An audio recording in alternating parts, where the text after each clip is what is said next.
पर आप सभी का स्वागत है। दोस्तों, वीडियो अच्छी लगे तो लाइक और शेयर जरूर कीजिएगा और हमारे डिजिटल मीडिया चैनल को सब्सक्राइब कीजिएगा। दोस्तों, जैसा कि जानते हैं कि हरियाणा के अंदर विधानसभा चुनाव का जो नोटिफिकेशन है वो 5 सितंबर को होना है और 5 सितंबर से ही जो है वो नॉमिनेशंस जो है भरने शुरू हो जाएंगे और 12 तारीख तक ये जो है विधानसभा चुनाव के लिए नॉमिनेशंस चलेंगे। इसी कड़ी को देखते हुए जो है वो सभी पार्टियां चाह रही हैं कि जल्दी से जल्दी जो है वो विधानसभा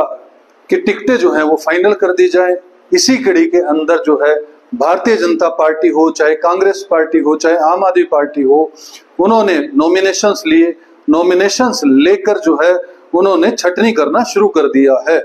और कांग्रेस की भी जो है वो स्टेट लेवल की बैठक हो चुकी है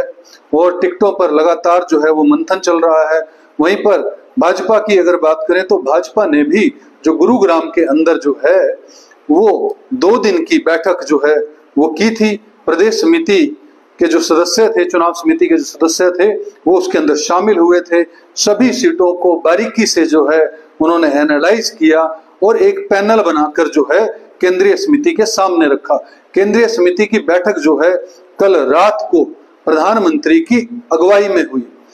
जब केंद्रीय चुनाव समिति की बैठक जो है प्रधानमंत्री की अगुवाई में की गई तो उसके अंदर प्रधानमंत्री नरेंद्र मोदी, उसके अंदर पूर्व मुख्यमंत्री और इस वक्त केंद्रीय मंत्री मनोहर लाल खट्टर और हरियाणा के मुख्यमंत्री नायब सिंह सैनी, राव इंद्रजीत सिंह और अन्य नेता जो हैं वो शामिल हुए और काफी देर तक जो है ये मीटिंग चली। और उसके अंदर मीडिया रिपोर्ट्स की माने और सूत्रों की माने तो ऐसा कहा जा रहा है कि 50 से 55 नाम जो है वो सिंगल ही सामने डिस्कस किए गए और लगभग 35 से 40 नामों पर जो है सीटों पर जो है वो 2-2 नाम रखे गए। लगभग ऐसा माना जा रहा है कि 50 से 55 जो कैंडिडेट हैं वो भारतीय जनता पार्टी लगभग जो है वो फाइनल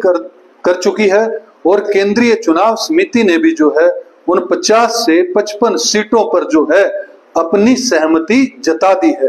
किसी भी वक्त आज जो है भारतीय जनता पार्टी की पहली जो है वो लिस्ट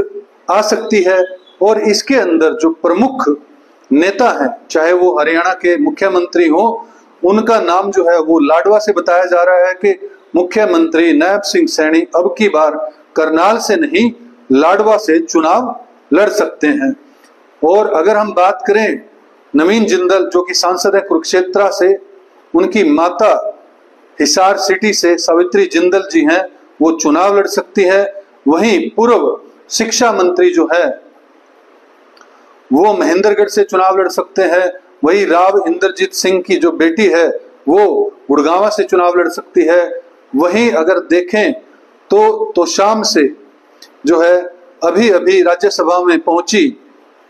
भाजपा की राज्यसभा सांसद किरण चौधरी की बेटी श्रुति चौधरी जो है तो शाम से लड़ सकती है। अगर वहीं पर देखें कैप्टन अभिमन्यु जो पूर्व में वित्त मंत्री थे कभी,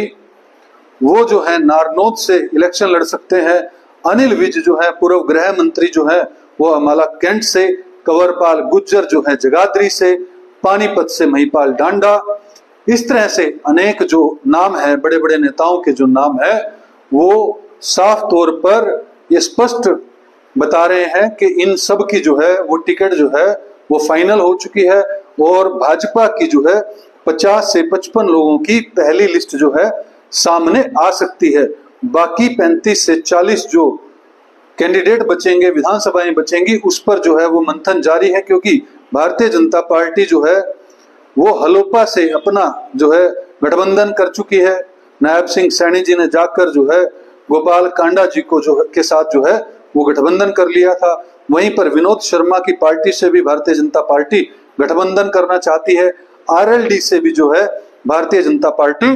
कहीं ना कहीं गठबंधन करना चाहती है क्योंकि भारतीय जनता पार्टी अब की बार अगर जीतती है तो वो तीसरी बार सत्ता में आएगी और भारतीय जनता पार्टी मजबूती से ये चुनाव लड़ना चाहती है और किसी भी तरह से वो बहुमत से दूर नहीं होना चाहती। तो इसीलिए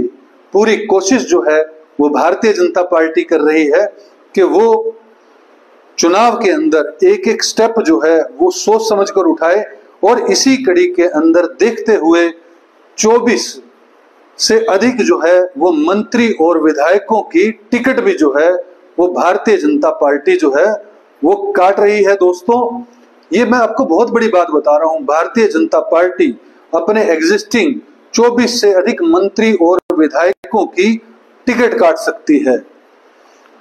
जैसा कि खबर थी कि सभी के सभी सांसद जो हैं वो चुनाव लड़ेंगे, तो इस पर जो है मुझे लगता नहीं है कि केंद्रीय चुनाव समिति की इस पर सहमति बनी है, क्योंकि ये बात चर्चा पर थी कि करनाल से जो है वो मनोहर लाल खट्टर फिर से चुनाव लड़ सकते हैं।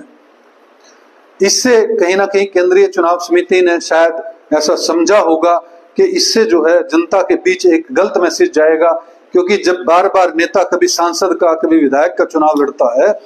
तो जनता जो है उससे ऊब जाती है, क्योंकि जनता ने पूर्व मुख्यमंत्री को बड़े वोटों के मार्जिन से जो है करनाल से सांसद बनाकर भेजा था। अगर फिर से वो चुनाव में उतरते तो कहीं ना कहीं जनता के अंदर ये टीस होती है कि हमने इस व्यक्ति को इतने बड़े पद पर भेजा था, फिर से ये विधायक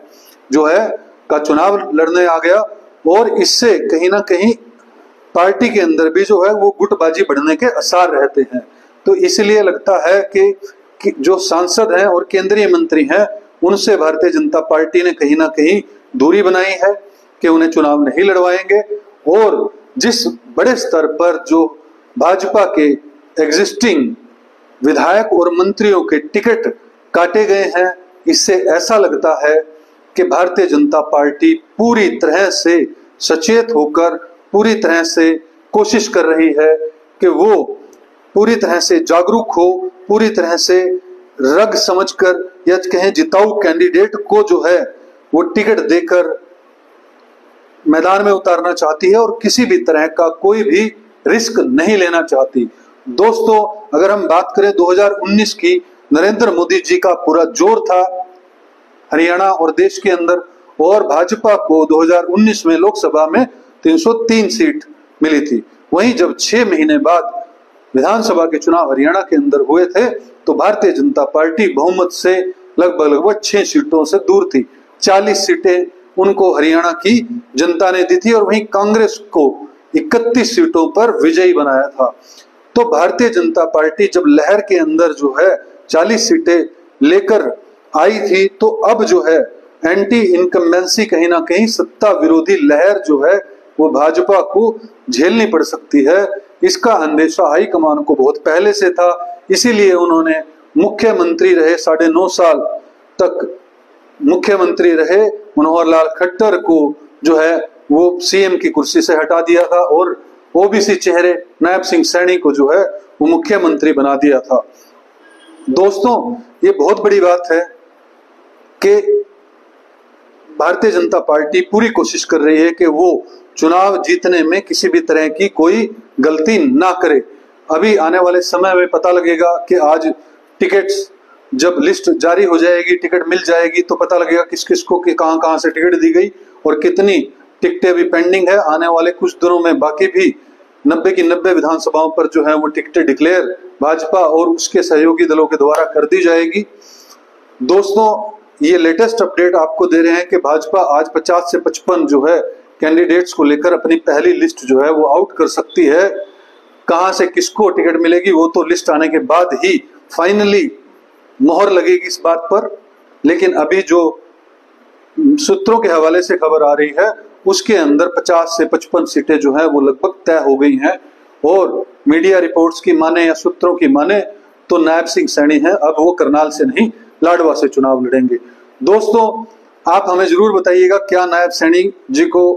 करनाल से चुनाव लड़ना चाहिए था या नहीं, या भाजपा जो है वो क्या तीसरी बार सरकार बनाने जा रही है। आपकी क्या राय है? वीडियो अच्छी लगे तो लाइक और शेयर जरूर कीजिएगा और हमारे डिजिटल मीडिया चैनल को सब्सक्राइब कीजिएगा। इस वीडियो में इतना ही। जय हिंद, जय भारत।